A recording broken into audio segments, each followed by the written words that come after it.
Қайырлы кеш YouTube оқырмандары. Жүрек жарасы арнасына қош келдіңіздер. Әпкем мен жездемнің болып жатқанын көріп, жездеме қатты ғашық болып қалдым. Менің атым Әмина, жасым 19-да. Мен әпкем Арай мен оның жұбайы, яғни менің жездем Қайраттың үйінде тұрамын. Себебі мен университетке осы қалаға түстім. Ал ата-анам алыста. Қайрат жездемнің мені өз үйінде қабылдағанына әрдайым ризамын. Қайрат нағыз ер азамат, бойы ұзын, әрдайым ұқыпты, сөзі салмақты. Ол әпкемді шексіз сүйеді. Олардың махаббатына тек таңдана қарайтынмын. Әпкем Арайда өте сұлу, Қайратқа лайықты жар. Оқиға осыдан 3 ай бұрын басталды. Бір күні кешкісін туған әпкем туған күнге кетіп қалады. Қайрат екеуміз үйде қалғанбыз. Қазір теледидардан фильм көріп отырды. Мен жанында кітап оқыдым. Ол маған мейіріммен қарап, «Әмина, оқуың қалай? Шаршаған жоқсың ба?» деп сұрады. «Бәрі жақсы жезде, рахмет» дедім. Ол маған ыстық шай әкеліп беріп, қолымнан ұстап, «Өзіңді күт, балдызым» деді. Бұл қарапайым ғана қамқорлық еді. Бірақ оның қолының жылуы менің жүрегімді тосыннан дірілдетіп жіберді. Менің жездеме деген көзқарасым сол сәттен бастап өзгерді. Ертесінде мен ас үйде өтіп бара жатқанда Қайрат пен Арайдың бөлмесінің есігі сәл ашық қалыпты. Іштен сыбырлаған әзіл күлкі естілді. Әдеттегідей қызығушылық жеңіп, мен есіктің саңылауынан қарадым. Қайрат әпкемді арқасынан құшақтап, екеуі терезеге қарап тұр. Қайрат әпкемнің шашын иіскеп, оның құлағына бірдеңе сыбырлады. Сосын оның бетінен ұзақ сүйді. Әпкем бақыттан балқып күлімсіреп, оған сүйеніп тұр. Олардың арасындағы махаббаттың атмосферасы соншалықты тығыз, соншалықты сезімге толы еді. Осы көріністі көргенде менің жүрегім тоқтағандай болды. Қайраттың әпкеме деген нәзік көзқарасы, оның әрбір қимылы, бәрі менің етімді алды. Мен осындай махаббатты дәл осы адамнан алғым келгенін түсіндім. Ол менің жездем, бұл тыйым салынған қате сезім. Мен тез артқа шегініп, бөлмеме қашып келдім. Төсегіме жатып көзімді жұмдым. Бірақ көзімнің алдында Қайраттың мейірімге толы жанары тұрды.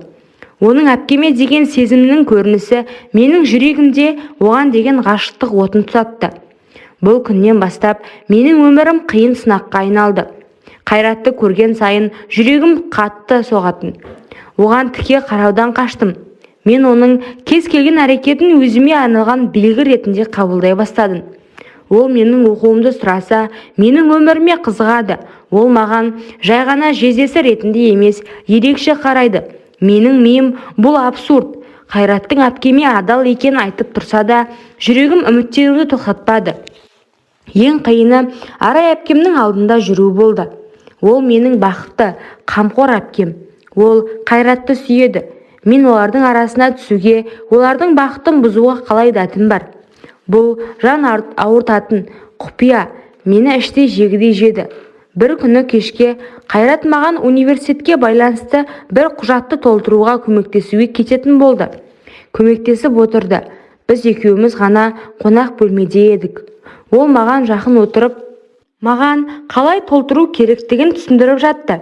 Оның тынысы менің құлағыма естіліп, менің денемді тоқ соққандай болды.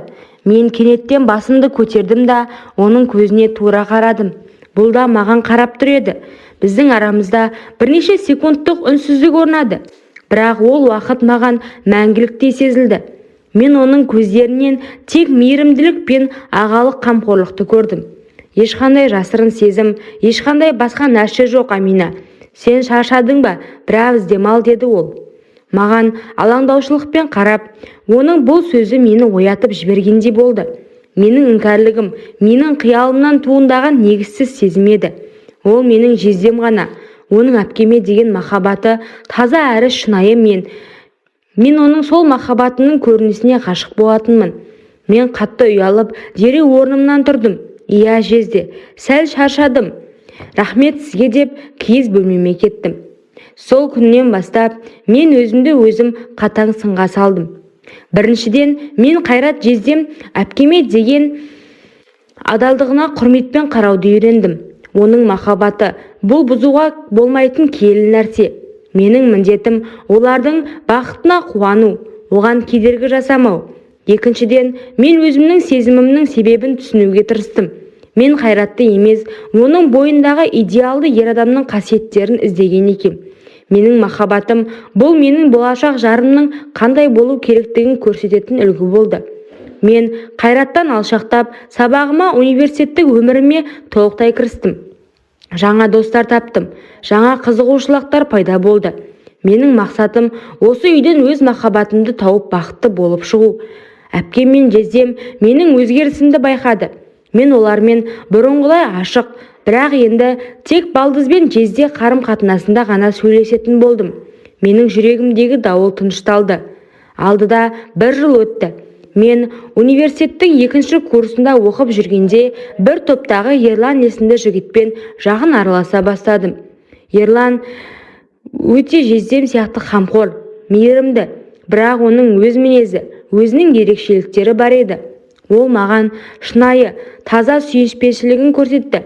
Мен Ерланға ғашық болдым. Бұл сезім қорқыныш пен кінә сезімі жоқ, еркін және бақытты сезім еді. Мен Ерланды әпкем мен жездеммен таныстырғанда олар қатты қуанды. Амина, сенің бақытты болғаныңды көру біз үшін үлкен қуаныш. Ерлан өте тәрбиелі жігіт.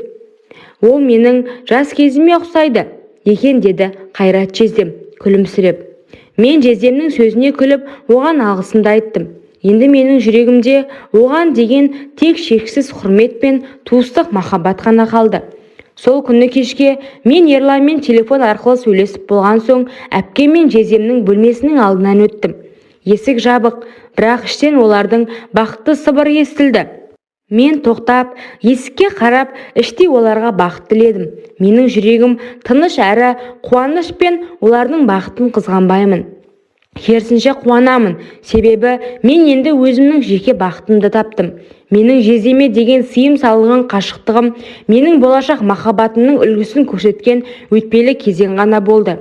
Мен жездеме деген сезімнен арылып, әпкем мен жездемнің отбасына құрметімді сақтап, өзімнің шынайы махаббатым Ерланды кездестірдім.